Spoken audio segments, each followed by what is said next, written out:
इस देश में गरीब की कोई कीमत नहीं है। पढ़ने के लिए सरकारी स्कूल तो हैं, मगर स्कूल कम और खंडहर ज्यादा लगते हैं। 5 किलो राशन के लिए गरीब 4-4 दिन लाइन में खड़ा रहता है, लेकिन फिर भी मिलेगा या नहीं, कोई गारंटी नहीं। सरकारी अस्पताल का हाल ऐसा है कि बेड मिलेगा या नहीं, डॉक्टर आएगा या नहीं, इलाज होगा या नहीं, ये सब भगवान भरोसे है, सिस्टम भरोसे नहीं। और इन सब हालातों से थककर जब इंसान थोड़ी शांति के लिए भगवान के पास जाता है, तो भगवान भी उसके साथ वही करते हैं। जिसकी जेब में वीआईपी पास है, वो सीधे भगवान तक पहुंच जाता है। उसके लिए दरवाजे तुरंत खोल दिए जाते हैं, विशेष पूजा होती है, आरती सजती है और उसे आराम से भगवान के सामने बिठा दिया जाता है।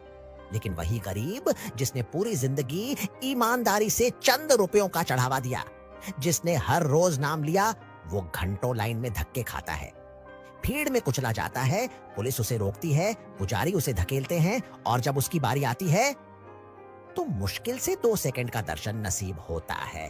कहते हैं भगवान सबके हैं, लेकिन असलियत यह है कि भगवान भी अमीरों के हो चुके हैं। आज आस्था से ज्यादा ताकत पैसे की है।